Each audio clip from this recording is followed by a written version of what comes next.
All right. Well, that was super fun. Mercury is obviously still in retrograde, so let's go ahead and take two. Check on if now the vocals are working. Apparently, the music, look, we IT'd it. We shut down, restarted the computer, and here we are again. So refresh, and it looks like we are perfect. Thank you so much. All right, so let's get started again. I still have the cards out if you were live with me when we had to shut down, but you have joined Twitchy Tuesdays, where we are thriving live once per week to discuss astrology and pull some tarot. And this week, it's buzzing. The cosmos are buzzing with energy. We have Jupiter entering Taurus, a new moon in Taurus, Mars ingressing into Leo, and wouldn't you just know it, Gemini season starts as well. So we've got a big show today. It's going to be a minute. Look, I have another coffee already ready to go. So if you need to get some snacks, get some coffee, we gonna be here. Let's go ahead and seize this moment. Stay tuned for all the tarot, and let's cultivate the pure potential that's going on around us this week. So we're going to clear space. Again, if you were with me live right before we had to go out, we were already pulling some tarot, so I have those cards available. So let's get the clear space done again, and we will start with the astrology. Head all the way through, through some tarot readings, and then we are going to call this special Twitchy Tuesdays, kind of Sundays, a wrap. So this is how we clear space here. We've got Q2 goals. They are bam, right there. 250 so far on the subs for YouTube. We are reaching a goal of 1,000 for Q2, 100 subs on Twitch, and we are looking to grow this channel and its offerings. And the only way to do that is with each of you hitting that subscribe button, hitting that follow button. What are we going to do with all of that? How are we going to increase this channel? Well, we need some technology like solar fire. So that way we can pull up some really fun charts, do a lot of really great things with those. And it will help with our brand new segment, Astrology IRL. So if you haven't checked out the new Twitchy Tuesdays segment, Astrology IRL, there is a playlist on YouTube available now. And it's where we highlight how the cosmic energy, how all of this astrology plays out in our daily lives. It's super fun. They're really quick, like little astrology nuggets and hits as we go through the day-to-day energies. And then if you're looking for even more astrology, you can join Moni and I over at Red Pill Astrology on YouTube. And we have a monthly daily dose capsule on WhatsApp. That's where you get daily doses of astrology with two minds instead of one, two seasoned astrologers. And it's a super fun community. So you can join us over there. All info about that is in the About Me section. Okay, we got cleared space for the second time. It was totally great the second time round. Let's get into the astrology.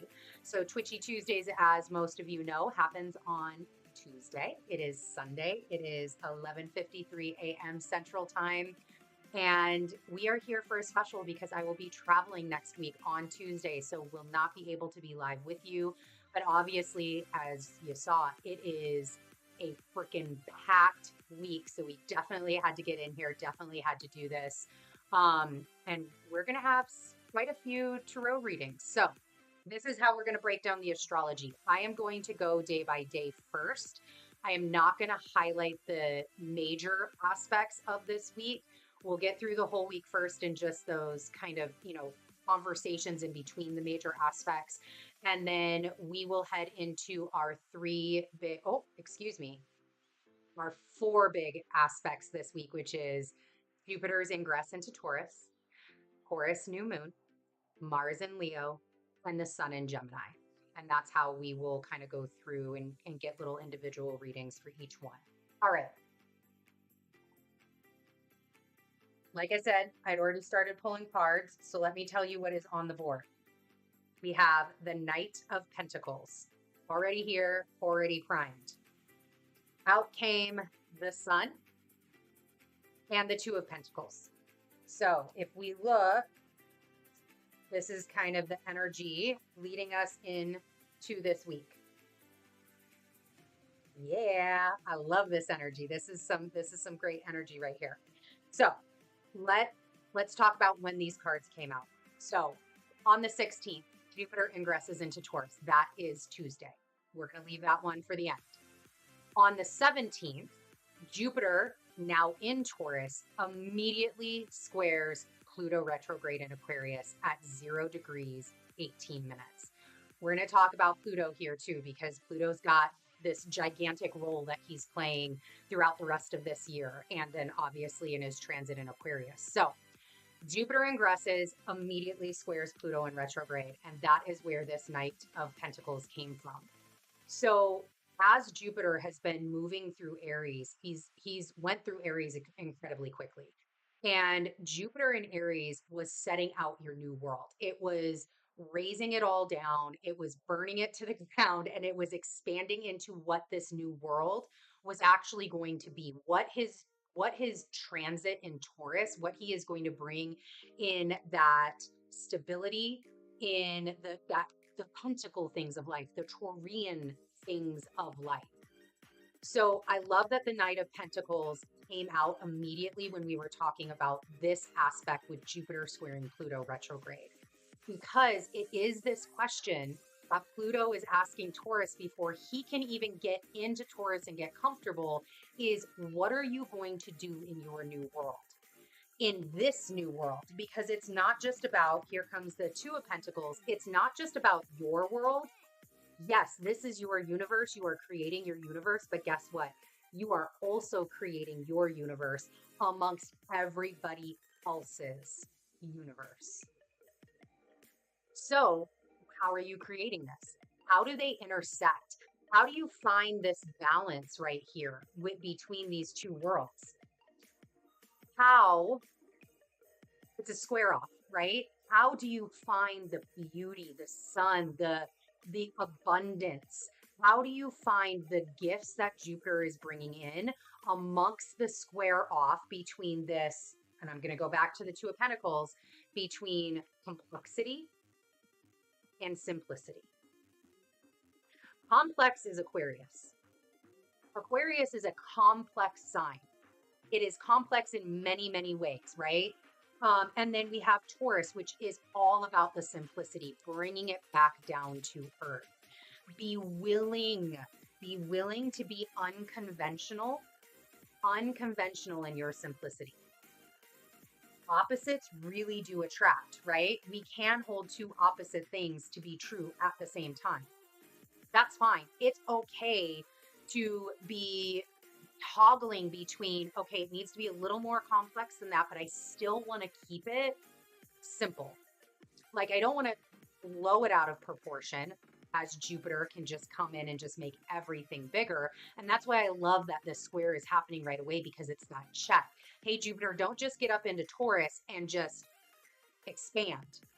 That's not what we need you to do, right? This Knight is going on campaign. He doesn't need you to make things so huge that he can't see and can't navigate them. Own your course. Own what makes you you. Own what makes you unique and special. And you don't have to do it the same. That's the great part about this, is none of this has to be the same as you've done it before. None of it has to be the same as others are doing it. That's exactly how it's designed. We don't need to do things the same. This is a 0 degree point as well. So Jupiter squaring Pluto in Aquarius, it is 0 degrees. That means this ain't action time. 0 degrees is an initiation. This is all about our thoughts. It's all about the assessment. It's all about the mental action right now, because Pluto, is the bigger energy in Aquarius. It is mental versus physical. Now, Jupiter is going to take everything in Taurus and he's going to create that action. But at this moment on the 17th, when he squares Pluto, think about it. It's like, for everybody out there, that happy Mother's Day. By the way, if you are in America, it is Mother's Day today. For all of the mothers that are out there, the High Priestess, look at that. The mamas and the High Priestess, there we go. For everybody that has been pregnant, this is like knowing that moment of knowing you're like, the baby's coming. The baby is totally coming. But your water hasn't broken yet. Your contractions haven't started yet. But you just have this inner intuition with the high priestess, the inner knowing that the baby is coming. That's what this moment is. That's what this moment is with Pluto squaring up with Jupiter, getting into Taurus at exactly this 0-degree, 18-minute point on the 17th. So this is the energy, Jupiter gets into Taurus, which in itself is a wonderful, abundant energy. We're going to do a reading about it. But it's that immediate, oh, Pluto's going to check you. Hold on, Jupiter, you can't do your work yet. We got to have a conversation. And then on the 18th, let me put these back. On the 18th, the sun in Taurus will sextile Neptune in Pisces at 27 degrees, 11 minutes. And this is where, with this conversation with Jupiter and Pluto in Aquarius, and then the new moon coming up, and we're going to talk about the grand fixed square here, the grand fixed cross here in a moment. This is all kind of, it's this moment of check-in of how have you grown? How has your self grown? How has your self grown? Because the sun transited through Aries. So through Aries season, what did you do there? Right? It's this check-in. It's this intuitive check-in with yourself about how have you grown through Aries? How have you grown through Taurus, right? The world. How has your world changed? How has your spiritual self grown? King of Cups. How have these things changed you? How have these things given you a deeper sense of perspective about yourself, about what you're doing in the world, about how you show up, and what are the next things that you need to work on? What are the next things that you got to do? Because there's a lot coming up. There's a lot that's still shaking and moving. Eclipse season we've got a whole other transiting eclipse in October, and then we get into a brand new nodal shift. We have a new access point, Aries and Libra. So what are the next things? What's the next piece of work? My therapist tells me that every time we meet. So what is your next piece of personal development? Question asked. And it really sucks to sit there and go, I haven't thought about it. I don't know. Trust me, I know, because I've done that before. Oh, okay. I need to come prepared then. And that's what this Sun, Taurus, sextile, Neptune, and Pisces, it could be something that you just intuitively feel. You intuitively know, right? Especially with the world here. You intuitively know what you need to do next. You know how your world's changing. Look, you're just floating here, floating in the world, allowing things to happen as they happen. Allowing as the world changes for you to ebb and flow within them. And then on the 19th, so day after, we have the Taurus moon. And I believe the 19th is Friday. I have that right? Yeah, that's Friday. So on Friday, we have the Taurus new moon. And we'll talk all about that here in a minute. But the next thing up on the 19th, so I'm not sure if this happens before the new moon. Obviously, it's going to be activated all day, but Mercury in Taurus, which, by the way, no longer retrograde, still in his shadow, though, as obviously you could tell today, will sextile Saturn in Pisces at 6 degrees, 30 minutes. So I had this whole conversation with myself as I was thinking through all of these energies this week. And the conversation went like this. What the fuck has Saturn been doing in Pisces? Like, I know what Saturn was doing over the last, 3, 4 plus years. I know the huge influence he played.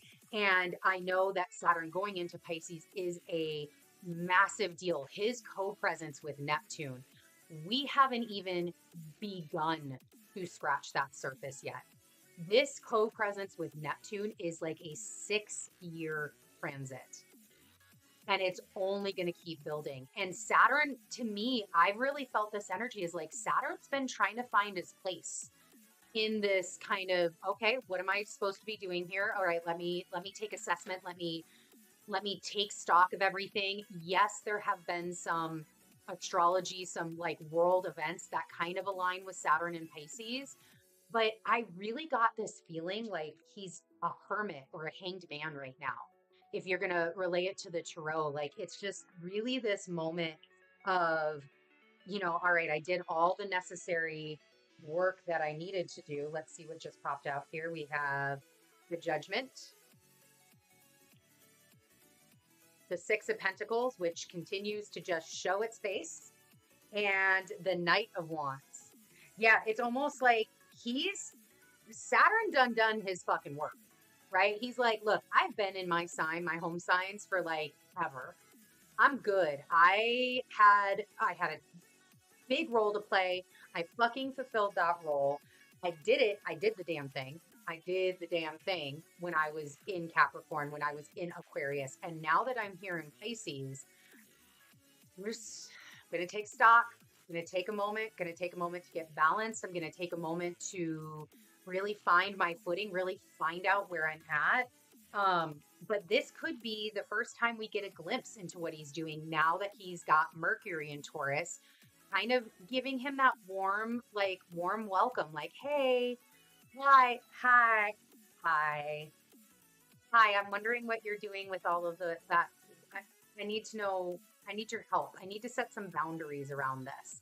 I need you to like, let me coax you out of the water. Let me bring you back on land. Let me get some sun on your face. Let's get some air to breathe. Let's get some air to breathe up in here, Saturn. Like, let's put some things down for you as you continue to do what you're doing. And I really think, because we'll talk about that Taurus new moon, there's a lot that Saturn can help us with. And Jupiter headed into Taurus, which I'll talk about as well, is really, I think, going to help Saturn. I think he's going to really provide all sextiles, right? So I think he's going to really provide a really beautiful support to Saturn as Saturn finds that footing and gets closer and closer to his conjunction with Neptune. Again, I like that Saturn's in this hermit hanged man mode, at least in my energetic realm.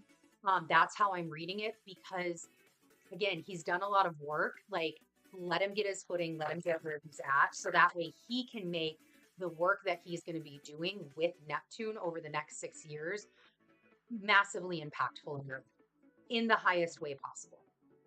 Then on the 20th, Mars ingresses into Leo, and we will talk about that as well. And of course, what happens right when Mars ingresses? Same thing that happened with Jupiter. Bam. He hits Pluto retrograde in Aquarius. So he is opposing Pluto retrograde in Aquarius at 0 degrees, 17 minutes. And I will tell you, hold on, we got more. Dude, we're just going to put the Six of Pentacles, we're just going to leave it on the board, because that's where we're at. We are just at Six of Pentacles right now. And then we have the Six of Cups. So 2 sixes have now come out. And I actually, in the daily dose, this past weekend, did a whole, we talked about the number 6. Number 6 had a huge impact over this weekend from a numerological standpoint. So the daily dose got all of that information. Just going to throw that out there. It is definitely worth it to get into the daily dose. But we've got this Mars opposing Pluto retrograde in Aquarius. Hold on, I know there's more cards that want to come out. So let's get those, and then we'll talk about how important this is, because Mars has had quite the journey. The Page of Cups. Mars has had quite the journey over the last year, right? He had that huge 8-month stint in Gemini. He then had to get into Cancer and has been just wading the waters in Cancer.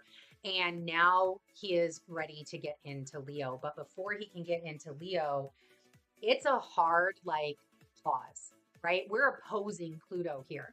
We're kind of like getting in the ring with Pluto, opposite sides, all right, hey, what's happening? And this one is really important. Don't sleep on this, because Leo in its own right, Leo has a huge job. Leo has a big job coming up during Leo season. For all my Leos out there like me, hello. Love the Leo season. But Leo's got a big job. He's hosting Venus. He's hosting a Venus retrograde this year. So Leo's got this gigantic job, and Mars is coming in first. Mars is setting some sort of stage. Mars is like coming into like Leo over here and is like, hey, how do we make this really beautiful for Venus, right? Because he's been skinny dipping with Venus up in Cancer. And these are like the lovers, right? And he's got that emotional support right now for Venus. He wants her transit in Leo to be beautiful, to be everything that she wanted it to be. Everything that she wanted it to be, all full of this brand new, like really dreamy, really lovely emotional maturity, emotional intelligence. When we look at like the pleasure and the romance, that's all what Leo is about, right? It's this, the self expression that she can give, the creativity that she can provide in here. And so don't sleep on what types of checks. Don't sleep on what types of checks Pluto is going to be given Mars. And it's almost like this conversation of like, from Pluto's perspective, like, listen, fucker, Mars, I don't need you to go back. We ain't going back. We ain't falling into old timelines, right? We ain't falling into old timelines. We're not going to do that. We ain't going to do that. We've been there before. We know nothing happens back there. So what you learned, stay there. Stay in that power, because we need Mars to be Mars. We need Mars to be Mars. We need masculine to be masculine. We need that action in order, all of the things that are happening, all of this work we're doing. If Mars is not Mars, how are we going to take all of the abundance and all of the greatness that Jupiter is bringing in? How are we going to set and actually take action on those boundaries that Saturn and Pisces, this higher spiritual knowing and self, is going to bring in? How are we going to manipulate and work with all of the things that Uranus is changing in Taurus?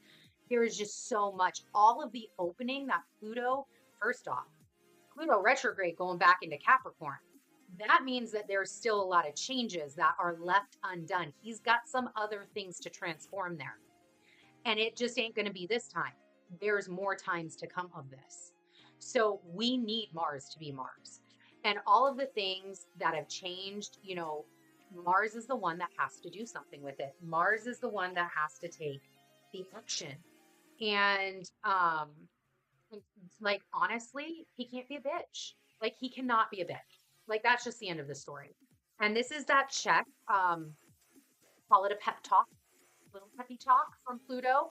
That's what he's going to give them. And it's like, in this moment, when, especially this week, I really got this image like, whoa, look, all of the cards fell out. So we're just going to go ahead and, we got the Sun, we got the Three of Hearts, we've got Strength, we've got the Queen of Wands, we've got the Eight of Pentacles, the Tower, we've got the Five of Swords, we've got the Four of Swords. Like, there's just so much so much heard, so much. And wait, we even had more. We have the Three of Cups.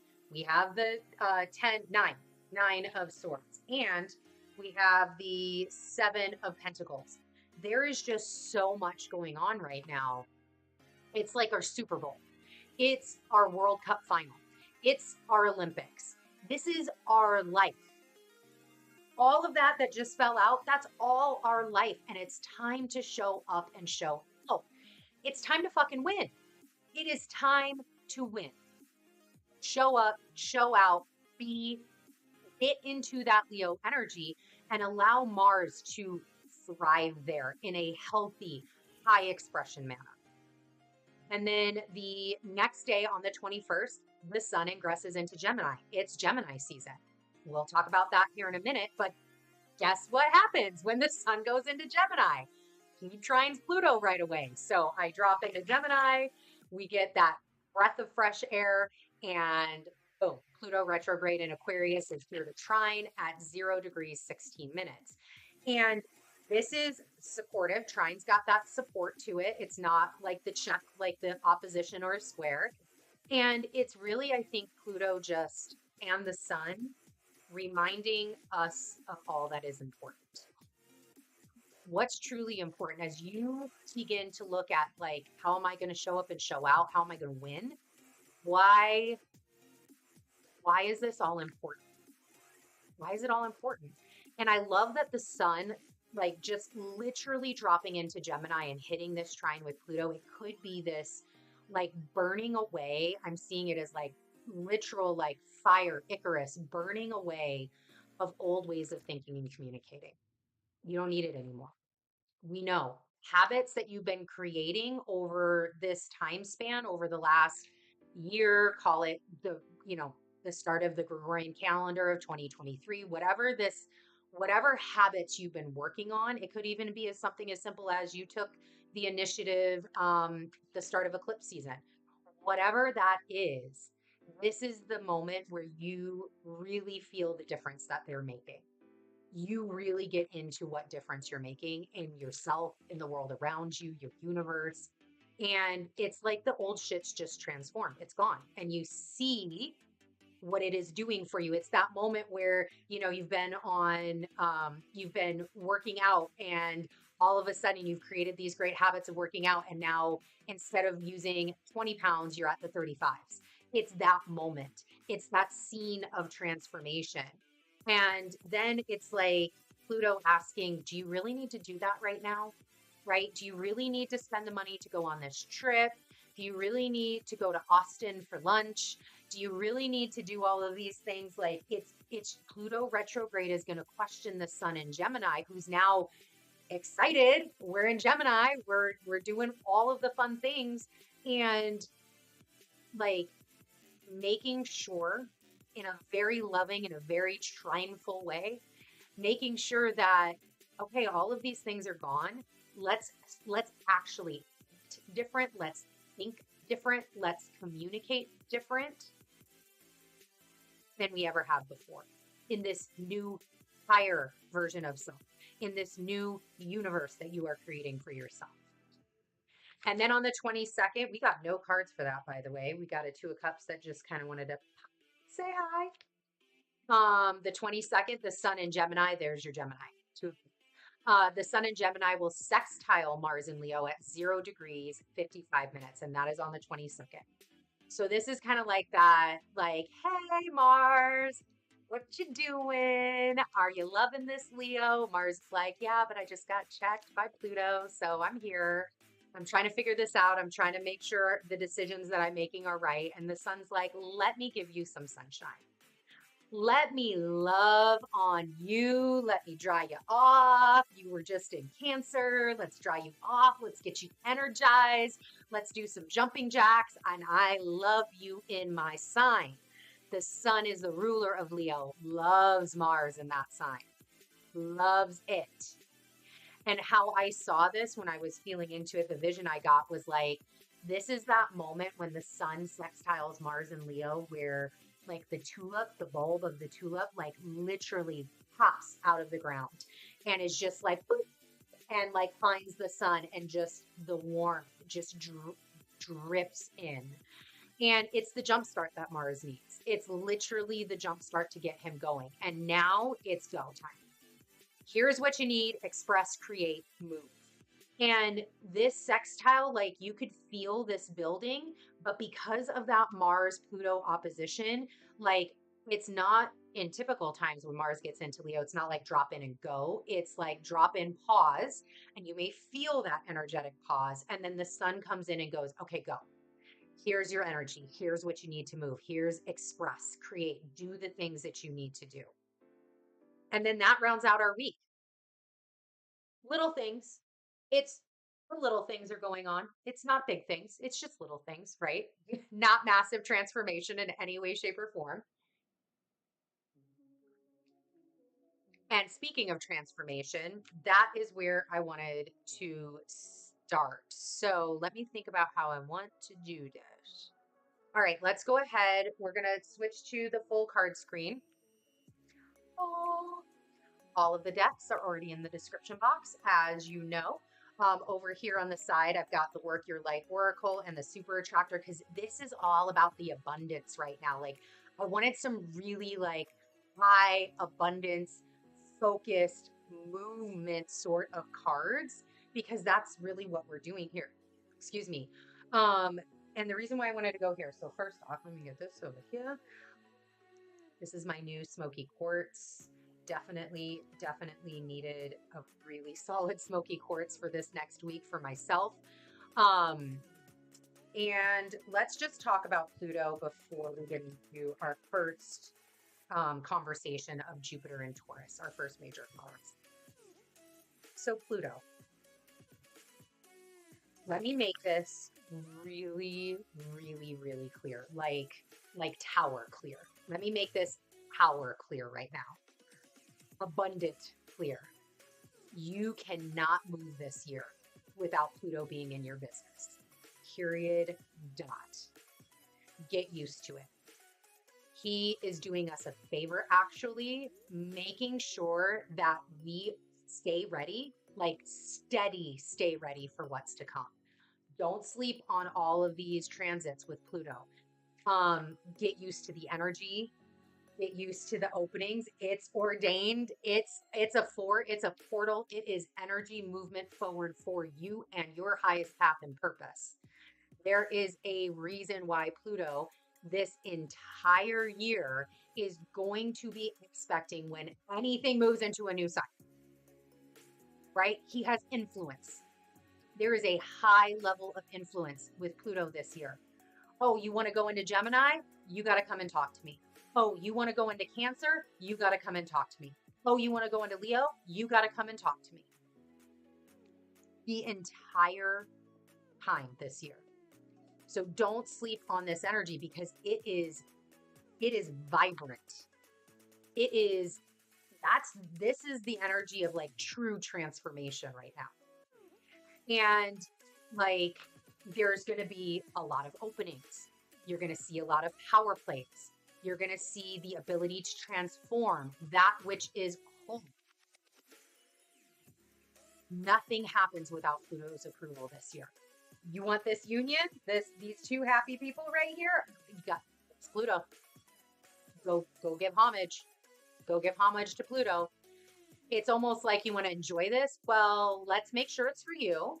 Let's make sure it's necessary and it's on purpose. And the Sun and Pluto have a big relationship this year. The Sun actually, every time the Sun ingresses into a sign this year, Pluto's there.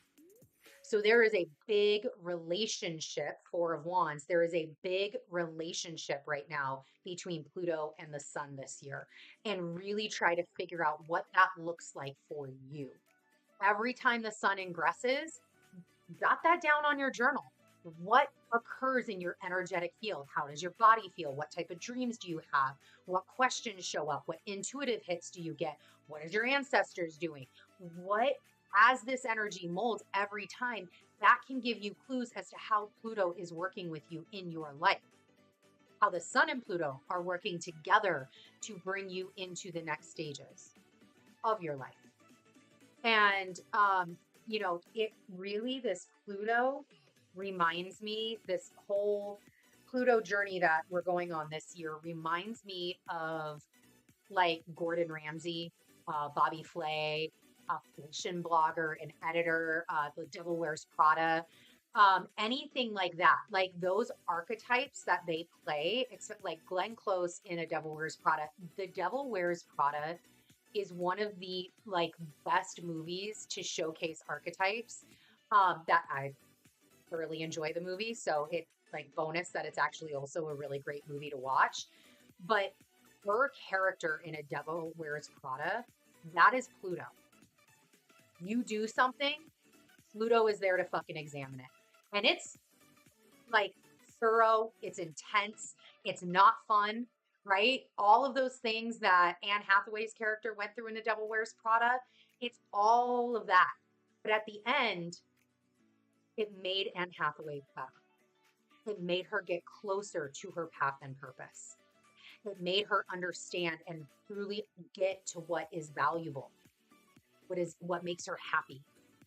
And that's Pluto's goal. It's Pluto's goal is your biggest and highest self-expression. Transform yourself until you are the person that you are meant to be in this world. Okay. So that is a little bit about Pluto. I wanted to give you a little bit heads up about that. All right, Jupiter in Taurus. All right, first off, what we're going to do is we're going to pull one of each card just to get the level energy of Jupiter in Taurus. And we'll talk about what is really happening with Jupiter in Taurus. Because this week is really interesting that it's a week of really like monumental changes, as most weeks have been this year. But it's interesting because you have all of these changes happening, and simultaneously, all of those changes are creating a massive energy shift in their own right through their configurations, which will lead us into the fixed grand cross. So we're going to go through Jupiter and Taurus, Mars and Leo, because I want to set the stage for what that energy looks like. And then we will talk about the fixed grand cross, grand square, whatever you want to call it, that is going to be present from 516 to 523, that energy signature. But they play a part in this. So let's go through Jupiter in Taurus. Again, this is the Work Your Light Oracle cards. And let's see what energy spirit you have for Jupiter in Taurus. What Oracle card of guidance do you want to provide for Jupiter in Taurus?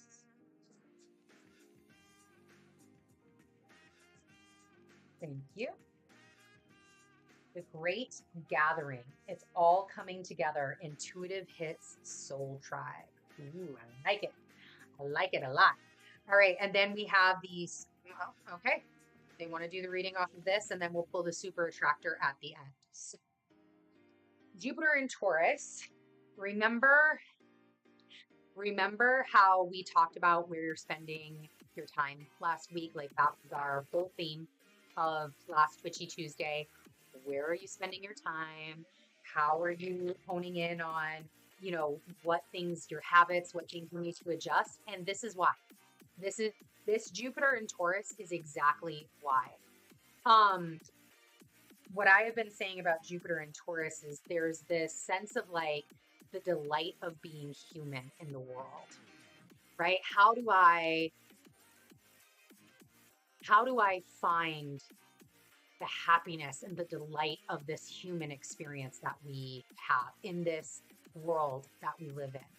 When you can't be at that highest expression, it gets really, really challenging to hone in on answering that question. If you're clogged, your time is full, your energetic resonance is off, all of those things, it's like it muddies the lens. It muddies what you can and can't see. So that is why we take these moments, because again, it's like things happen in the spirit before they happen in the physical. Spirit knows that all of this energy is upcoming, right? All of these transits are upcoming. Spirit already knows that, right? Here's this, look at all these spirits right here. They already know all of that, right? Your soul tribe knows all of that. They got you. So when it comes in and that comes into your awareness and it resonates with you, it's like, okay, this is where I need to take my action at, because obviously it's leading to something else. All things tied together, right? So Jupiter, before he can get into Taurus, has to get through 29 degrees of Aries, meaning he is moving across the eclipse point. The Aries eclipse that occurred the end of March, he is here. He's got to move across that point, reactivating that eclipse. And that eclipse was the start of the new eclipse cycle of Aries and Libra. The very first one. It also changed our moons. It changed our moon cycles. So this is not like a far away eclipse point. This isn't like something that happened 3 years ago that you can go back 3 years and go, oh, what happened 3 years ago? Let me take a look and see how. No. This is how quick timelines are changing. This is how quick you need to be, right? 8 of Pentacles, you need to be on your shit. This is how quick you need to get things done. because now we're here and Jupiter is going, all right, look, I'm at an anoretic degree. I'm tired AF. I just birthed this whole new universe for you and I still got more to give. So, what are we ready to move forward? What pentacles are ready? If you don't have eight, look, 1, 2, 3, 4, 5, 6, there's 7 pentacles. Let's just call this one not ready yet because it's up next to get like finalized, right? You have 6 pentacles. I hope you got 6 pentacles. What if there's only 2 here? Right? What are you ready to move forward? What out of these 6 pentacles are actually ready to move forward? Obviously, we got 2 that ain't ready to move forward yet. That's okay. Keep working on them. But you do have a lot here that is ready to move forward. That's ready for this great gathering. And we will get into this oracle card and what the full meaning is. But there are things that are ready. What do you want? Do you want all of these or do you want the 2 that are here? Like what do you want? Where are you at? What if all of these, like, what does your pentacle tree look like? What do you want? And Jupiter will bring that more for you. At that 29, right? It's the Aries eclipse. Great beginnings, great endings. There will be more. Jupiter brings in more. And from that eclipse, is there more to consider? Is there more to understand? Is there more healing that is needed? Is there more work that needs to be done? More things to do?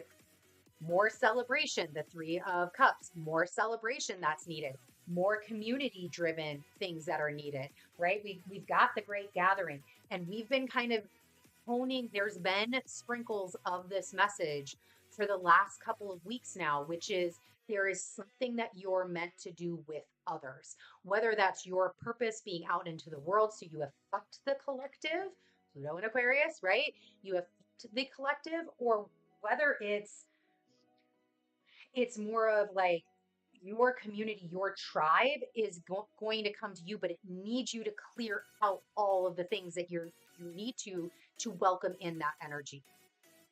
Maybe it's an opportunity that somebody's bringing to you. But again, if you're clogged, if you haven't taken the time since that Aries eclipse when things were opened up to make and do your work, who knows how much of this can actually come in? Are you only going to get these 2 that are half done and they ain't even fucking ready yet? Or are you going to get what's ready for you? Now, one thing, Jupiter does provide a lot of spiritual protection. That's part of his goals, is in spiritual protection. So again, ancestral protection, the spirits are here. So if things are a lot, if you have a lot coming in at this time for you, if you have a lot of changes happening, if the Star and the Ace of Pentacles, if the universe just keeps giving and giving and get, and it's like, yo, here's more, here's more, here's more. The Star is like, you're kind of, spirit's coming, world is changing, things are happening in both realms. Jupiter's got you. It's okay. Try to focus on faith versus overwhelm.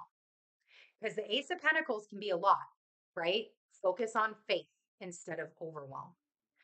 Hold the vision, trust the process. If you were sleeping during the eclipse, if you've been sleeping on it, if you've been ignoring it, Jupiter will make it abundantly clear. Abundantly. You will not miss out. Wake up. Do the things you need to do. Hold the vision. Trust the process. And it's been 12 years, right? Jupiter has not come into Taurus for 12 years. And he'll be here till May 26th of 2024. He is not leaving Taurus. And he will do a retrograde here, the exact retrograde that Mercury just got done with, which is going to happen September 5th, is when he will station retrograde at 15 degrees, 35 minutes of Taurus. He will head all the way back to 5 degrees, 35 minutes, where he will station direct on December 31st. Y'all can't make this up. So what was Mercury doing in retrograde for you? What was that like? And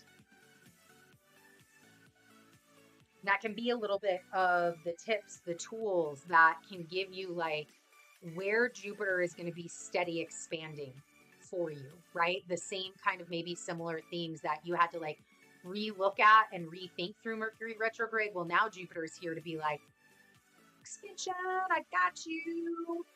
You know, luxury, attract, substance, material, sensual, food, make money, have it.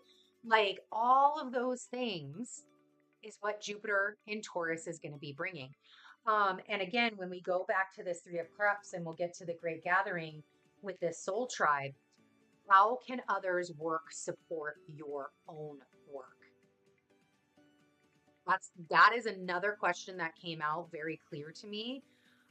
Is like, how do you stand on the shoulders of giants in integrity?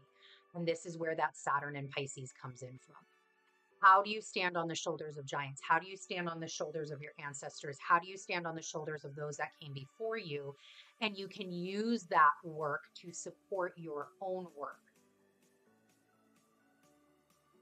How does all of that? All right, let's take a look at the Great Gathering.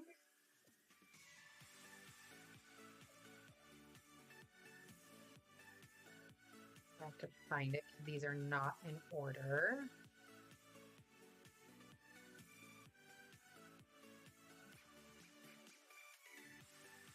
Where is it?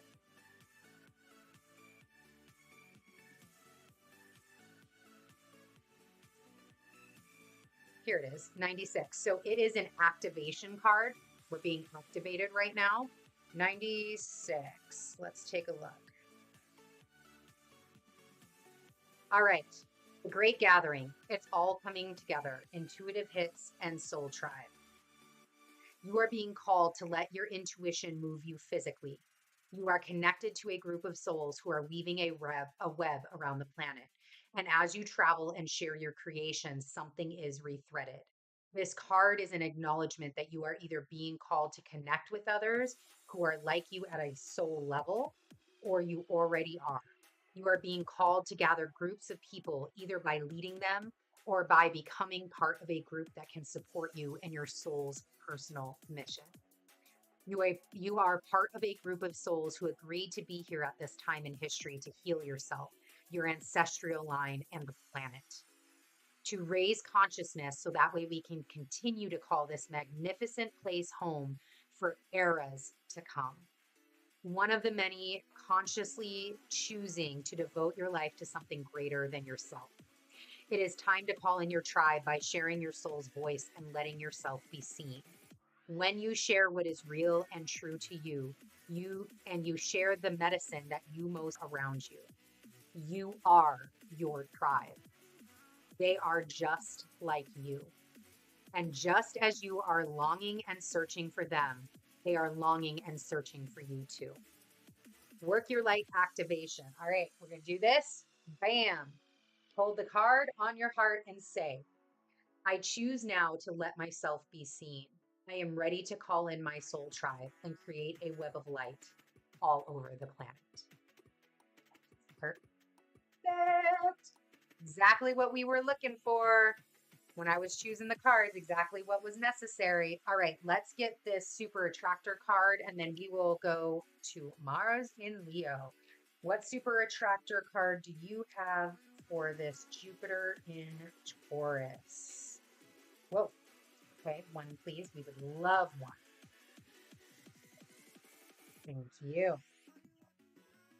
All right, let's see what we got. My greatest spiritual shifts don't come through force. They come through freedom. Wow. Lovely. They come through freedom. All right, so that is Jupiter in Taurus. Let's now head over to Mars in Leo. Put these back. I'm actually going to keep these right here. Keep that energy going. All right. So Mars and Leo. Mm, I'm so ready for Mars to be in Leo. Who is, if you are ready for Mars and Leo, make sure to drop it in the comments or in the chat because it's due. It's time. It's been time. It's like, yeah, we've been ready. And this is really like Mars and Leo. Mars always does well in fire signs and fellow fire signs. It's energy. Mars will have a little bit of fire under him. And after a really quiet season, like almost a year, y'all, that Mars has been really quiet as he's kind of let everyone else take the expansion for him.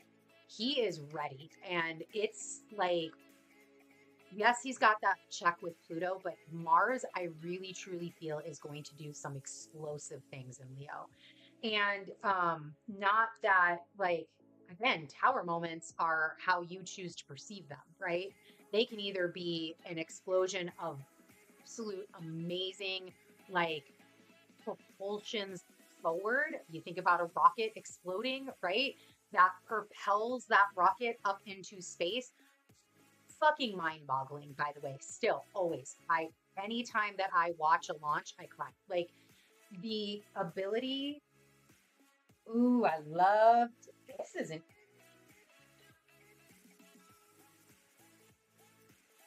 so. I'm taking a pause here because I'm kind of having a Mandela moment right now. This death card, which I love that the death card came out during this conversation, but I don't know if this death card is what I remember this death card being in this deck. Just gonna throw that out there. But I love it. I love that it's like disease and famine down at the end, and death is just riding in on his horse, and the hope is like praying right here. You got the towers in the background with the sunshine coming through. It's like dawn has come and there is a new day. Whatever trials and tribulations that Mars has been through, it's over. It's over. It's completely done. Like he can walk in like we have the dawn of a new day. Mars and Leo is a dawn of a new day, a new era. Things have done what they needed to do. They have gone through that death cycle. There is a rebirth. Mars has been rebirthed into Leo. And we have the 3 of Wands here as well. So like this, sorry, I keep going. I hear like 4 different things in my head right now because it is this rebirth, but then I was like, okay, wait, the explosions, but I wanted to finish my rocket story, but they're like, you don't need your rocket story anymore. We need to talk about this death. We need to talk about this death and this moment of pure potential, Mars being birthed, Mars coming again, Mars coming into direct contact right as he gets into Leo with Pluto. Boom, bitch, we opposing right now. What you got for me? Right? And this 3 of Wands, again, there is support for Mars's movement forward. And what I love about the 3 of Wands is it's almost like Mars has learned so much that he's taking that meeting with Pluto seriously. He is this warrior. He is embodied action. He knows what he is supposed to do. He knows, like, look, I love that this is 3 because these were the 3 words I wrote. Action embodied, vitality, and courage. And I understand that those were 4 words, but action embodied just put under one staff. We're good. So action embodied, vitality, and courage. Mars has those surrounding him, supporting him, the sacred triangle. He has got like, there is so much support for us from, again, going back to the Work Your Life, the Oracle card with the Great Gathering, the ancestors, right? There is so much support. And even Pluto, look, this death card is facing this 3 of Wands as the 3 of Wands is looking out, as Mars is looking out onto his future, onto the ground that he is going to cultivate. On oh, this might look like water. These kind of look like little boats, right? Like on all of the things that are incoming into him as he's looking out on that horizon, death is looking at him like, bro, I'm here. Look, this sun is shining. I'm here to support you. Pluto, I'm here to support you. Here to support. And what we want to make sure of is that Mars isn't getting fixed Leo, isn't getting into that, I can't be wrong. I'm opinionated, right? It's a 3 of Wands. It's not a King of Wands. There's still, this is the part of the journey. Like Mars has still got to go do things. There are going to be mistakes made. But just remember the Wheel of Fortune, that as the wheel turns, like it's not exactly your way. Again, this is all part of manifestation. There's your plan, there's God's plan. And if you hold so fixed to it has to be this way, it can only be this, it can only come in this way, you're going to miss that wheel turning. That wheel is going to have a really hard time making the adjustment that it needs to ensure that everything changes the way that it needs to, right? Because the death, so I love that these are two major arcana cards right here. Because death in the Wheel of Fortune, right? You can't change the wheel. The wheel can't spin until death comes in. That's the rebirth cycle. You don't get the rebirth cycle without something being let go, something dying, something being transformed into something, right? So I love that it's almost like these two are working. They're working for you. They're working for Mars. And then Mars is here like, I know what to do. I am in the physical earth. I know what to do with all of this that's going on up here. I know how to create my Zion. I know how to create this landscape, this horizon that I am looking at. All right. So we're going to get a super attractor card and a work your light for Mars and Leo. So Spirit, what work your light message do you have for Mars and Leo? What guidance can you provide for us with Mars and Leo? Min to Kant, longing for home, belonging, the original light workers. All right, let's see what this has. This is a transmission card. So let's take a look. 1, 16.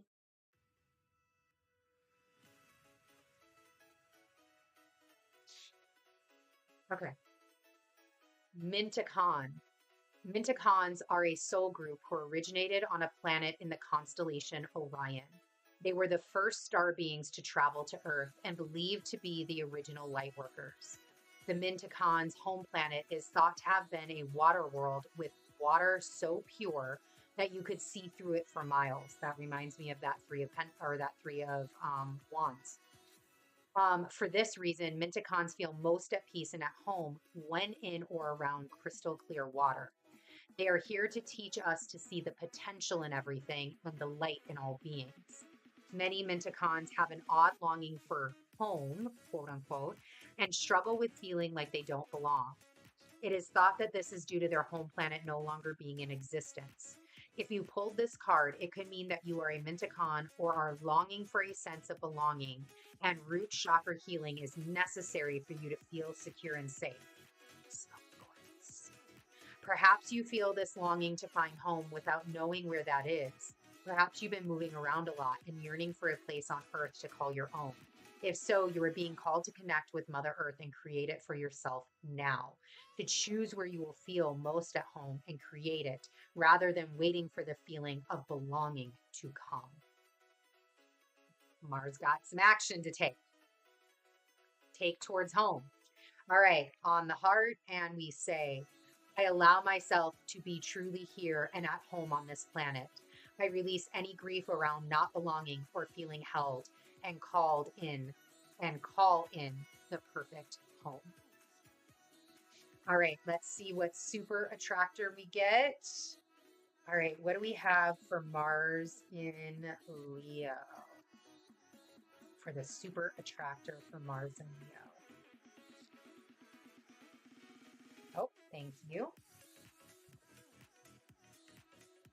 When I truly surrender my desires to the universe, a mighty force of faith can set in. This feels very Jupiter and Leo, Mars and Leo. This feels very much like what we are about ready to talk about next, which is this fixed grand cross or grand square, whatever you call it, that is going to be occurring from 5/16 to 5/23. So again, I wanted to go through, and we'll get these up here as we talk about this. I wanted to go through the Jupiter and Taurus energy. So we had a great foundation with that. The Mars and Leo energy. So we have a great foundation with that because they are two major players in this fixed grand cross grand square. There is Pluto that is also involved, as well as the node. Now, Pluto in retrograde in Aquarius, the node, we've been talking about that for a hot minute, so we didn't need to ground into that. But the brand new energies, Jupiter in Taurus, Mars in Leo, was what we wanted to set that foundation with. So I'm going to pull up the chart for the fixed grand cross grand square. I want to show exactly what this looks like, where it is, and we'll talk through the energy. We'll come back to do the new moon in Taurus and the sun in Gemini. All right, so let me go here. We may have a black, oh, it worked, y'all. Look at that. I was nervous that maybe because we had to shut down and restart everything, that wasn't going to show up correctly, but cheers to us. Okay, so let me get over here. Let me bring up this chart on my end so I can mark it up for you. And let's go here. All right.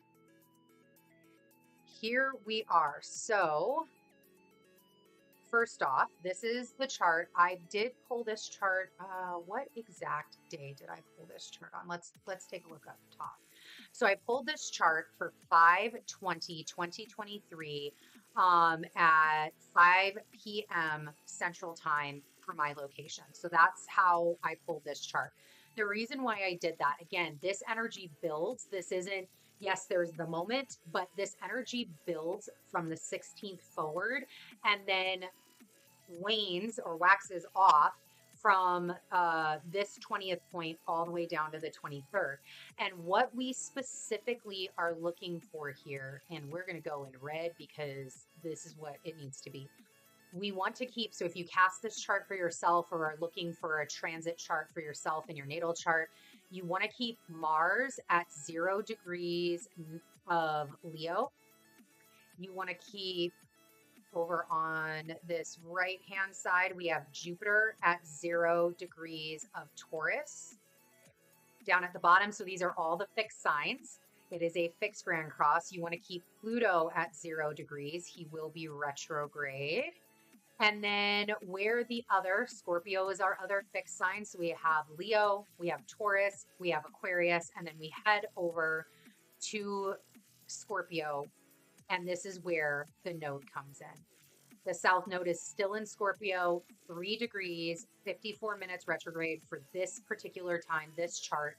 But you want to keep the planets, the Mars, the Pluto, and Jupiter at 0 degrees.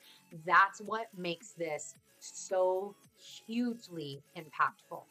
So let me go ahead and I'll get yellow on that. Yeah.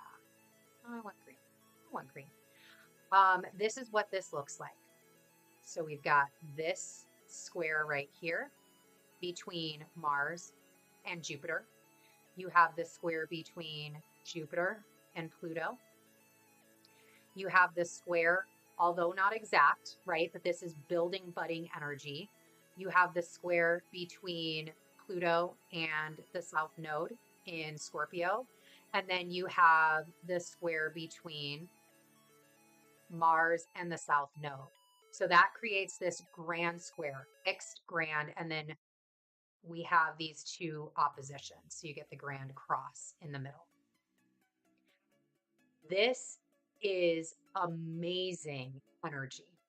So if you looked at your natal chart, some of you may actually have a grand cross. It could be in any of the either fixed, any of the modalities, the fixed, the cardinal, the mutable signs. So this could actually be a configuration, an aspect that you have in your own natal chart. But in a transiting chart, so what we're doing right now with this energy, this is first, again, babe is born this day. That's going to be in their natal chart. And that is something to behold, because what makes this so amazing and so impactful, and why we are talking about it today in this Twitchy special edition of Sunday Twitchy Tuesdays, is because we have 3 planets, personal planet and 2 outer planets, that are at 0 degrees. That's what makes this so big. And that's what makes this worth talking through. So here we have this oppositions and squares. This is tension points, right? Thankfully, we've got the table. We've got the full grand cross, grand square. We've got these pillar points. So this is foundational. There is this initiation of something, this table, this square. There's an initiation about this. And we talked about this with this 0 degree point, right? As Pluto's been hitting these aspects with 0 degrees. This is not action. This is the birth of something. This is a birth. It's an initiation. It's like there's a bunch of people at the table and we're all talking, right? We are still trying to figure out the battle plan, the strategy. We're still in these conversations about, all right, what is actually Jupiter going to be doing in Taurus? What actually is Mars going to be doing in Leo? What actually is Pluto going to go and clear up in Capricorn? What actually are the nodes going to do when they shift into the Aries Libra axis? It's a lot of noise. It's a lot of energy. It's a lot of battle strategy. It's a lot of everybody's opinions coming to the table. And here's what I love about grand crosses like this. Yes, everybody is at the table, right? Everybody has something to say. So fire brings in a little bit of a different energy. And this is where, again, it takes a village, right? It takes all different types. It takes all different kinds of thought processes of how people, how you bring things about. So like your personalities, right? It takes an analytic. It takes a empath. It takes a sunshine. It takes an action taker, right? We have Mars and Leo. Here's the action taker. He has got something to say about this action and what this table conversation is about. Here is Scorpio in our water. Scorpio got something to bring to the table. Scorpio has something to say about how this is going to feel. How are we going to take this and make it feel well, right? He's going to bring in that empathy a little bit. Then we have Pluto in Aquarius, which is the analytic, right? Here we've got, all right, here's the data. Here's the information. Here's everything that you need to take action on. Don't forget about this. And then we have Jupiter in Taurus bringing in the, that ability to be that sunshine, be that burst of abundance, be that cheerleader that is needed. All of these different elements here, all of these different positions are needed at this time to be at this table to have this conversation. So it's a lot like allow this 516 to 523, allow this to happen. Allow this time to take time.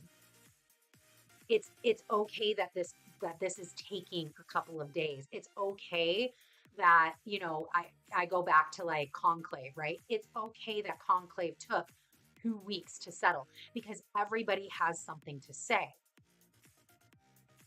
It's okay to take this time. So, Mars had this journey. Mars got checked. Pluto got checked. And now this is Mars's opportunity at this table to prove himself. Are you who you say you are? That's what's going to be brought to this table. That's going to be part of this conversation. Mars is Mars has got this great personal energy. He is in aspect with everything. He is a little fish in a very big pond. He is a page at the table for the first time. But he ain't no punk. He has learned a bunch as he's gone through all of this. He has learned a bunch. Wherever this is in your chart, right? You've learned in this area. You've grown in this area. And now he has something to say. It's okay that he's the young kid on the block. He has purpose. Don't forget that he has purpose here. And Jupiter is giving us the view for that long term, because Jupiter is right here, right? If we know that one part of this fixed grand cross is the south node, that means the north node's up here too, conjunct Jupiter, right? Conjunct Jupiter at this time. Jupiter is giving his view on the long term, that north node, that destiny, giving his view. And Taurus is the way. Taurus is the way, right? He sees that. Taurus is the way. Taurus is how we build the foundation, is how we get that security, how we get that stability, how we keep it simple and not make it complex and convoluted. And he is protecting this vision of the future for you. And then the south node is here with Pluto in this square going, hi. So here's the fears that you're facing. South node's at the table to keep you safe. South node is at the table to tell you where you've been. Pluto is at the table to bring the data in to prove where you've been and what it's going to take to change and where all of that information is. And it's an eclipse point. So this south node at this 3 degrees of Scorpio is an eclipse point from last November. So here's how all of these situations layer on top of each other. It is part of the story of you, of the you that you are creating in this world. And with our last Scorpio eclipse, this should be showing you what is getting transformed, because that was the final. Our last eclipse, May 5th, final Scorpio eclipse. It's done. Whatever it is done. And that's what they're bringing to the table. And so this is the crossroads. We've got Baba Eshu here, just owning the crossroads, allowing us to take this moment, allowing this time to present itself, to really strategize on where we're going in the future, and allowing those crossroads to be. It's the crossroads of pure potential. That's what quarter 2 is all about. So take this time. All right, let me get back here, and we are going to pull some cards for this as well.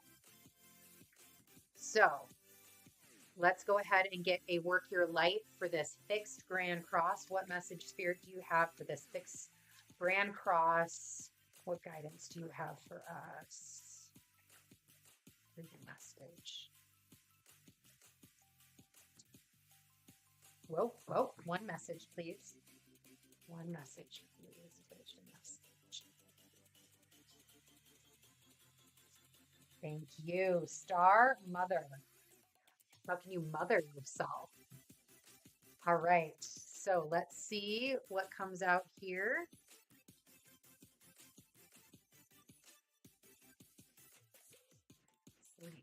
So this is a inquiry card, which is perfect. That's what we need right now. We're inquiring.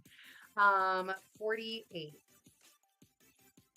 How can you mother yourself? Star Mother. You are more held than you could possibly imagine. Loved and cherished so dearly that if you knew, you would not spend 1 second of your life in separation, worry, or fear. Let the mother carry your burdens. Let her rock away your fears. Lay all of your worries, regrets, shame, and guilt on her altar. Please, please, sweet child, do not fear. You are love in motion. If you allow it, you are already healed.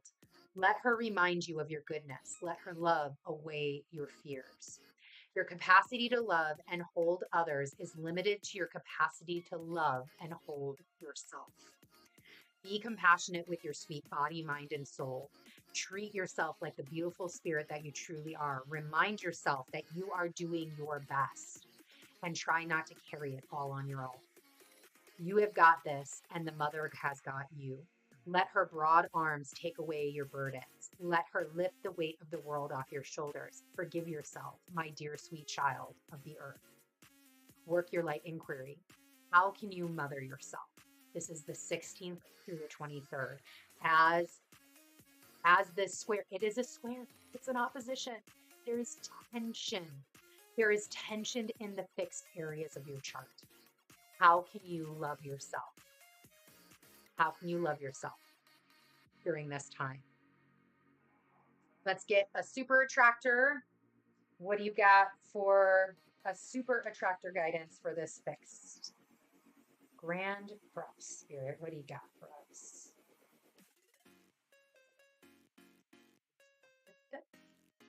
All right. Directing my focus onto what's thriving creates more of what I want. So what's thriving and how can you thrive with this mothering, this nurturing, this loving yourself? That's going to create more of that, more opportunities to do that. And again, as this square is happening, as this square is processing, how can you, what is thriving in that square? Let each of these planets bring what is going well into this square. Focus on that so that way that keeps moving what you need forward. Okay. Now let's go ahead and get to the Taurus New Moon. I told y'all, this is a big one. Like there is a lot happening right now. Let me get these all up here so that way we've got room for the cards. All right. So I'm going to go back to the chart now to talk through the Taurus New Moon. Here is the beautiful chart of the Taurus New Moon. Let me get this down. Let me get my little, ooh, we want to be green. We want to be green. Taurus wants to be green. Look, it's even up green up in here. So what you are first looking for in a Taurus new moon is you are looking for this symbol right here, a circle with the horns. That is the sign of Taurus. And you will find at the later degrees, because now remember, these new moons are going to be in the last decan of any given sign. You are looking for the sun and the moon conjunct. That is, conjunctions are always the new moons, oppositions are the full moons, and you have all of that happening at 28 degrees, 25 minutes of Taurus. So what you're going to want to find, and in this chart, you can see here, now this is not a natal chart, obviously, but in this chart cast, we have the 11th house as being in this house of where Taurus is. So for you, that might be the 4th house, it might be the 3rd, it might be the 8th. So you want to find where this energy is concentrated. Because obviously there's 1, 2, 3, 4, 5, there's 6 planets, points, stellium in and luminary stellium in Taurus at this moment. So you're going to want to find where that is because this energy is packed in this area of your chart. And when you see that, right? So let's just say, for example, this Taurian energy was in your 5th house. Well, the 5th house is the house of Leo. So this is where your love affairs are, your like self-expression, creativity, being on stage, expressing yourself and who you are out there, that leadership, the pleasure, the romance, the holidays, the fun, the exuberance. those could be some of the themes that are being pinged during this new moon.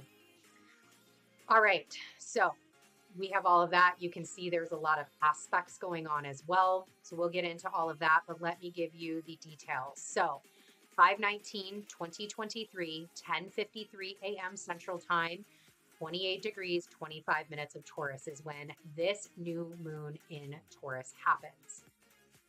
So let's take a look at what some of these aspects are. So we have we're going to mark this up in blue. We have a trine to Pluto in Aquarius. Here's your trine right here. And Pluto in Aquarius is at 0 degrees, 17 minutes retrograde. We also have a sextile to Mars in Cancer. So we've got this wonderful water showing up for us. And Mars is at that energetic degree. He is finalizing his time in Cancer, 29 degrees, 26 minutes. And we're not done yet. We also have this beautiful sextile as well over here to Neptune, which is at 27 degrees, 13 minutes of Pisces. And this is where we've got Saturn in Pisces. We've got that full presence right now. And this is providing all of the nurturing water for the seeds that Taurus is planting in the ground. The gardening that is being done in your life, what you are working on manifesting, that is coming. And just this new moon is providing all of the nutrients, all of the water possible to make those dreams come to life. And the word that I got for this moon is budding. Budding. Now, yes, when I heard it, I meant it in my head as the budding of the seeds, what you're planting, the things that you are bringing into the world, right? This water that's nurturing it. But when I looked up the meaning of it, budding also from a biological perspective is very interesting, a word for this exact time. So budding biologically is a form, and this is quoting the Googles, is a form of asexual reproduction in which new individuals form from outgrowths or buds on the bodies of mature organisms. And then it says these buds grow by cell division and may separate or remain attached to the parent. In another sense, budding can be described as something that is just starting to grow or show promise, such as a plant or a career. So I loved from the biological standpoint, it's like new individuals form from outgrowths on the bodies of mature organisms. We talked about that. Like go and rewind to I don't know, minute 20 or something like that, where we talked about standing on the shoulders of giants, standing on the shoulders of those that came before you, standing on the shoulders of your ancestors, right? We had that with the Great Gathering card, Jupiter and Taurus. And at this moment, at this time, it is this budding. So you are creating your new self from outgrowths on the body of your old self, right? Because all the things that you've had to do to get here has made you who you are today. You couldn't be where you're at in this exact moment, whether or not you feel like you like that or not. You could not be here if it wasn't for what your past selves have done. You'd be completely somewhere else. So I love that this concept of budding is not just about something starting to grow or show promise, which is absolutely evident, right? We are watering things in this chart. And with the fixed grand cross, it is absolutely evident that something is starting to grow and show promise. But there's also this other piece of it that is very personal. There's an outgrowth of you. You are changing into a new organism. You are changing your habits. You're changing who you are. You're changing your dynamic in what you are doing in this life. And that's exactly what needs to happen, but it's built off of the foundation of your prior, all the things that you've accumulated up to this point. It's like all of that is like the fertilizer that you need to grow something new. So this is another moment of what comes from these eclipses, what came from this last eclipse season, this April-May eclipse. It's time to get to work, right? And it's mature work, right? It's we know exactly what to do. We're in the last decan of Taurus. We're not in this new initiatory energy. We got this. Nurture. I know how to nurture. I've already planted my garden. We're not like getting the dirt to plant the garden.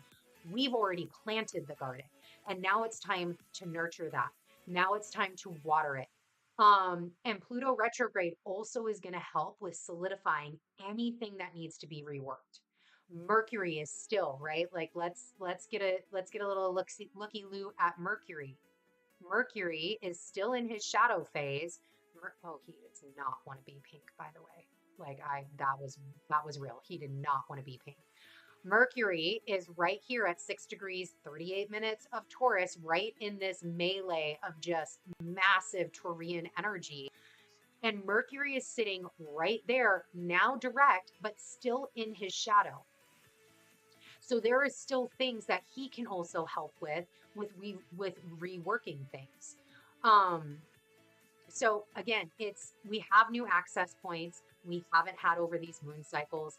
This moon is very much, this budding is very much leading up to and into and part of this fixed grand cross we just talked about. It is very much tied into that. And a lot of, again, whatever this is being watered, whatever you are nurturing in this last degrees of Taurus, this fixed grand cross is bringing that to the table. It's bringing that into consideration. In fact, that might be what it's talking about for you. So that is our moon, and we are going to do a little reading for that. And let me get back to the full card screen. Here we roll. All right, I need more coffee.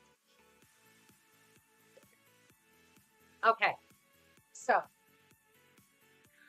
let's talk about this moon. All right, so Spirit, for this new moon in Taurus, are there any additional messages that you'd like to be brought out for this moon in Taurus? Additional messages.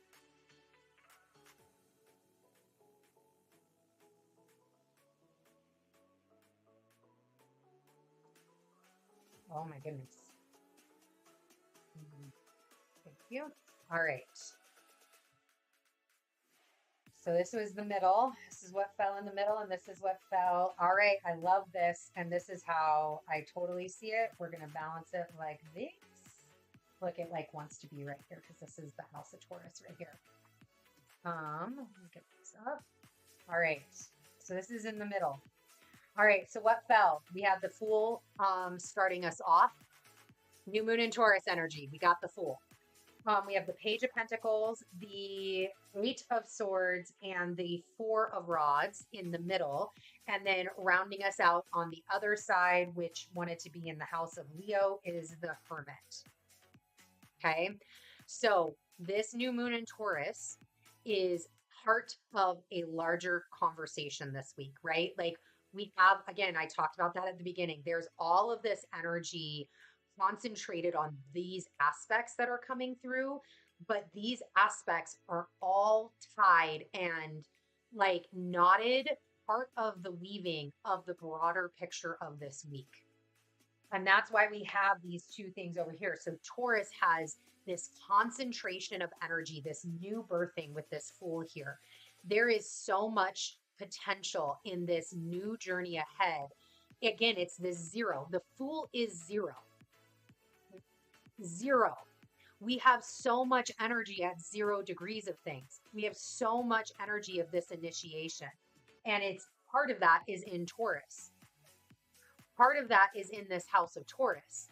So as this 0 degrees is being birthed, as this fool decides the journey he's going to go on and how he's going to take on that journey, how like the dog's nipping at his heels, like, yay, let's go, we're ready.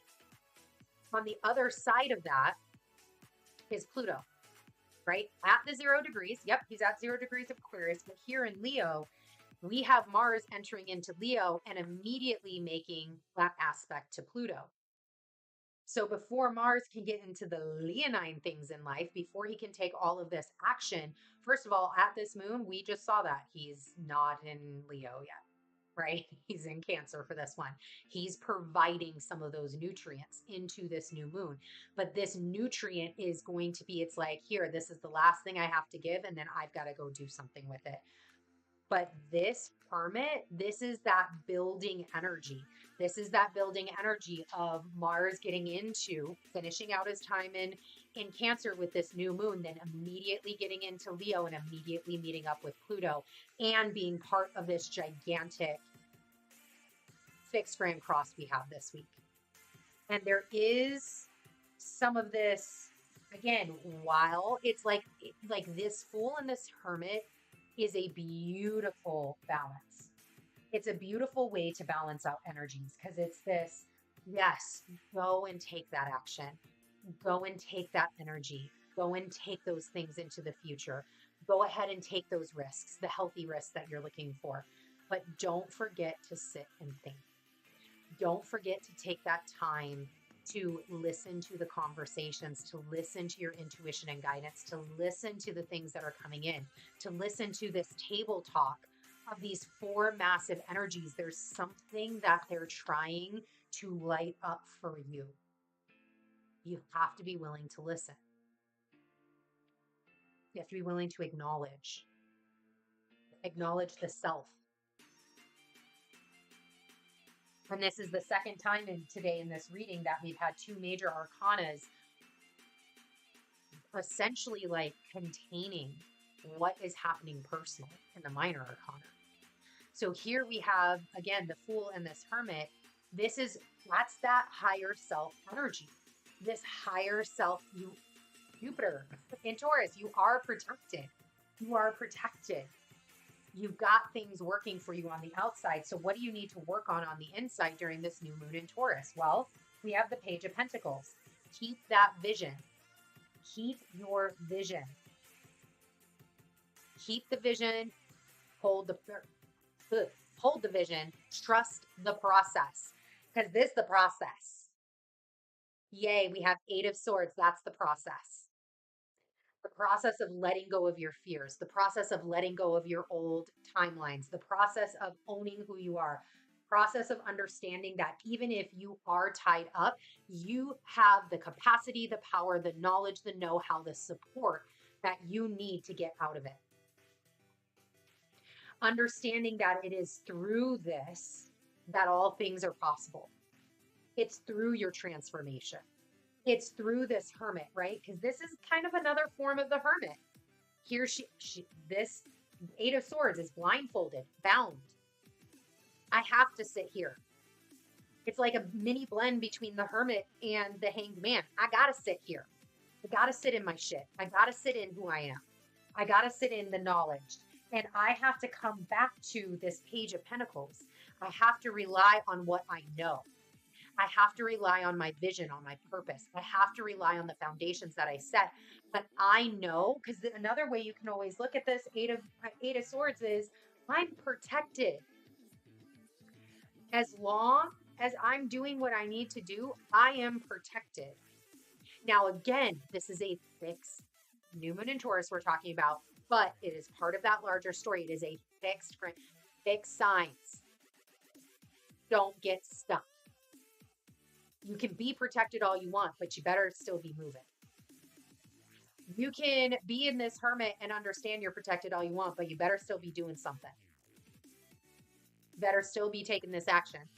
Better still be listening. Better still be doing something. Don't get stuck.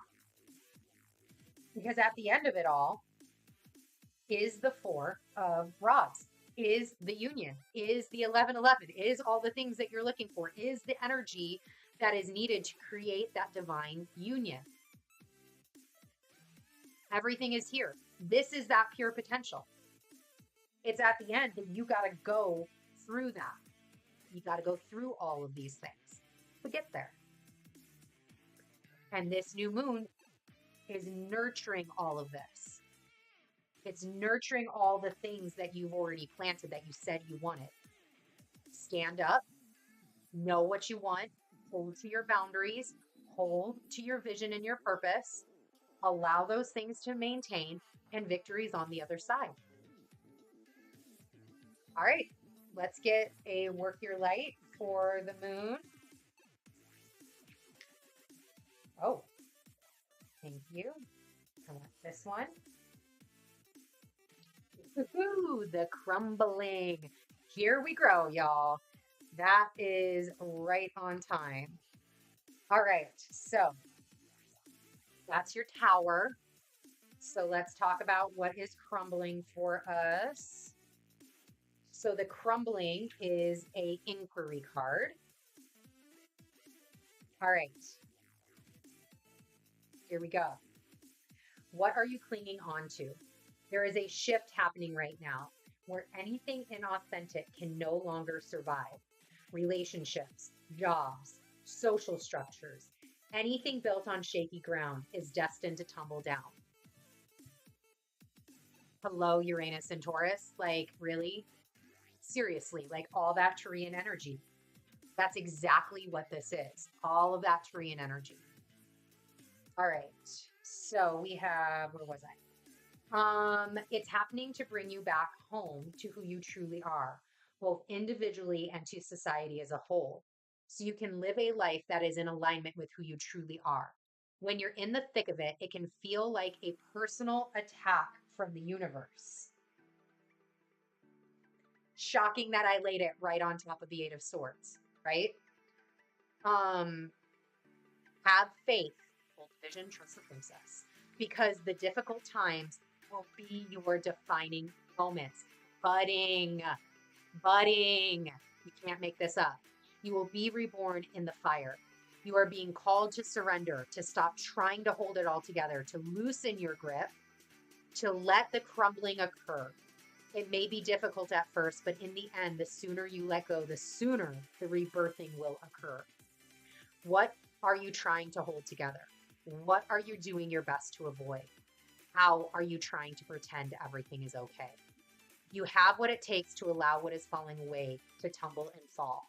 Once the tower has crumbled, you will be able to rebuild your home on solid ground with the mighty foundations and a view that is so magnificent that will take your breath away with each new morn. Kali, the goddess of destruction, and the Black Madonna are with you now. Lay it all on their altar. They can hold it all. Here is your work your light inquiry. This can be your journal topic for the new moon in Taurus. What are you clinging to for fear of nothing coming to take its place? I think we're going to read that one more time. What are you clinging to for fear of nothing coming to take its place? All right, let's get the super attractor card. What do we got for this new moon in Taurus as a super attractor card? Thank you. All right, what we have is, when I'm grateful for what I have, I can feel good along the way for what I desire.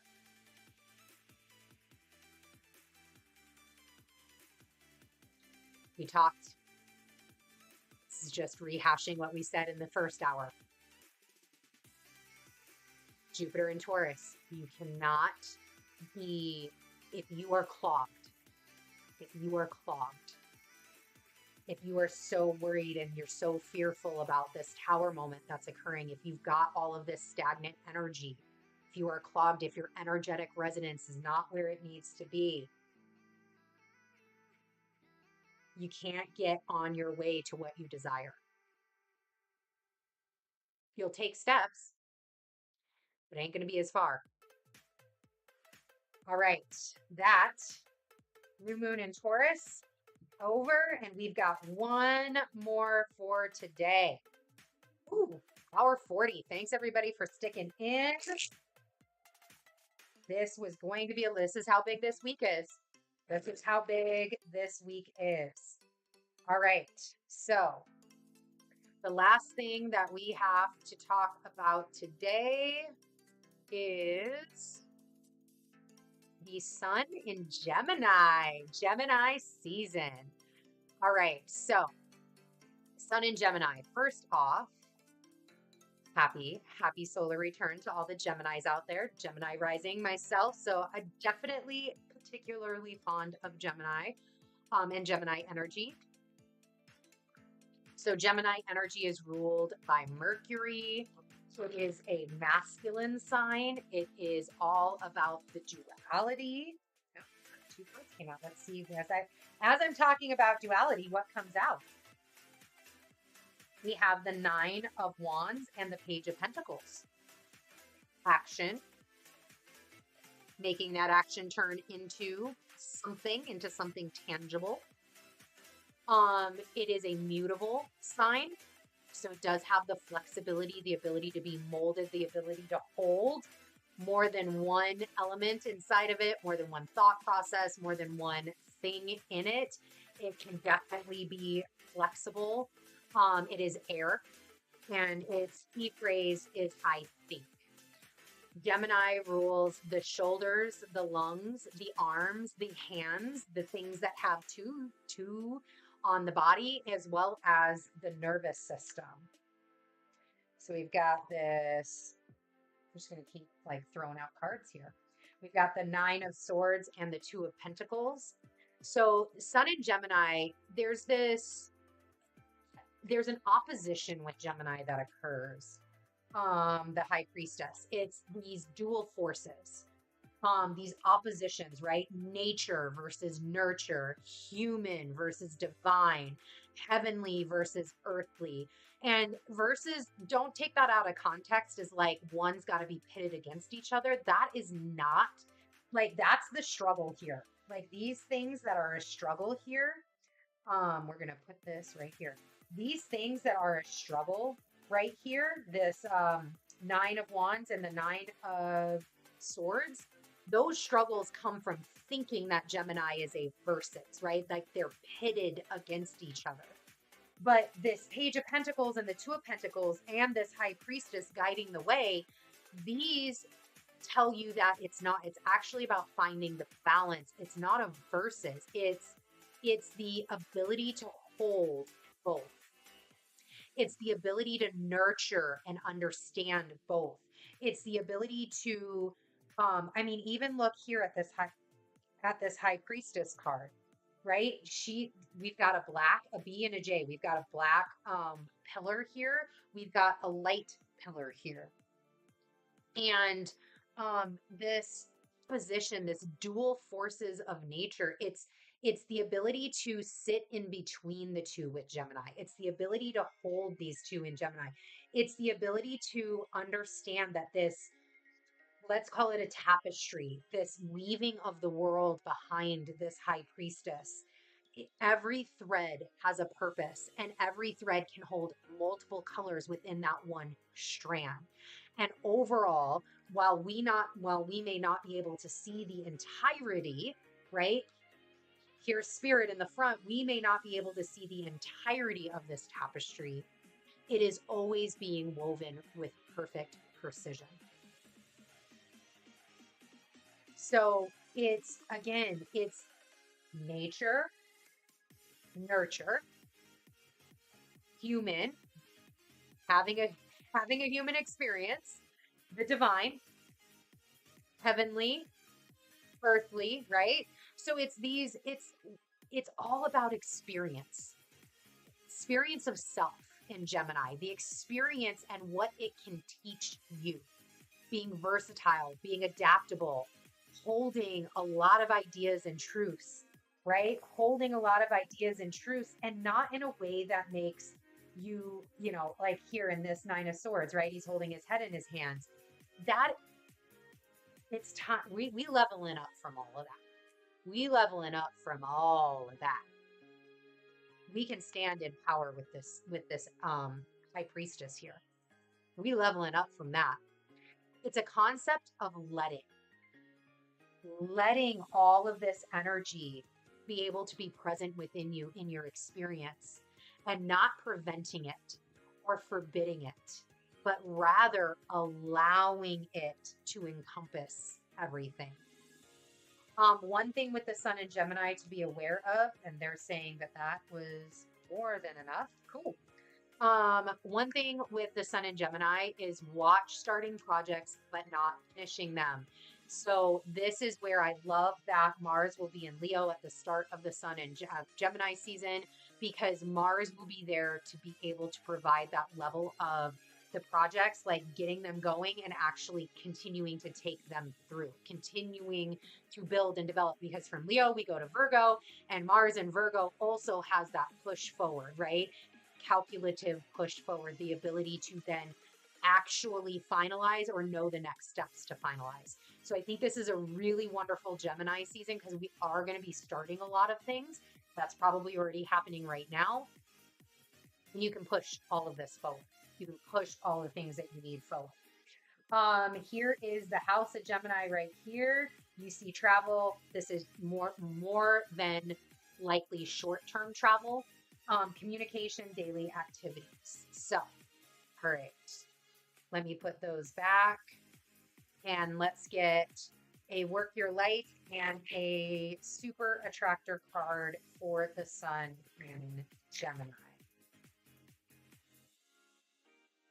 All right, let's put that there. All right, what do we have? Ooh, hello. What do we have as a work your life card for the sun in Gemini the entire season? What is a work your life guidance for the sun in Gemini? Thank you. Woo, that one just went. All right. This one over here. So Lumeria, I want to say, you may gotta go back and look and fact check me in the comments, but I'm almost sure we talked about Lumeria. I think it was in a Twitchy Tuesday last month because I believe I used the Lumeria cards. So Lumeria has been present. Lumeria has been present here. So creating heaven on earth. It is happening. Yes, it is. Let's get into the Lumeria. This is a transmission card.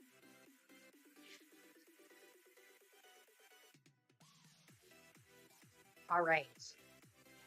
I got something in my eye. Okay. Lumeria, or Mu, is one of Earth's lost lands where heaven really was a place on Earth. A time before we were kicked out of the Garden of Eden, in Lumeria, life worked in harmony. All beings were seen as equal, and we were deeply reverent to Mother Earth. We knew that a mosquito was no worse to us than the sun, and the sun no better. Perhaps you too believe that heaven really can be a place on Earth. Perhaps you are part of the transition team who at a soul level are devoted to creating this kind of harmony on the planet now. Thank you for wanting to do this work. It's easy to get overwhelmed by the state of affairs on the planet right now, but you are being encouraged to keep holding the clear vision of the future. Hold the vision, trust the process. It is closer than you think. You may be guided to hold the frequency of Lumeria in your own community, family, workplace, or within yourself. Know that it is possible, and while at times it might feel like you are alone, you truly are not. There are hundreds of thousands who hold the codes of this ancient lost land, and even Lumeria crystals that hold the codes of remembering that are beginning to rise all over the planet. I don't know where, I don't know if I have it handy. I don't think I do, but I do have a Lumeria crystal. So they are wonderful, wonderful stones to work with. Keep doing what you are doing, and remember, the only way to heal the world around us is to first heal ourselves. All right. Heart on heart. I hold the codes of Lumeria. Believe that heaven really can be a place on earth. Hold the vision, trust the process, y'all. All right, let's get a Sun in Gemini season super attractor card. What do we have for this Sun in Gemini super attractor card guidance for this Sun for our Gemini seasons? What do we got? Thank you. All right. I am patient, knowing that whatever is of the highest good is coming to me.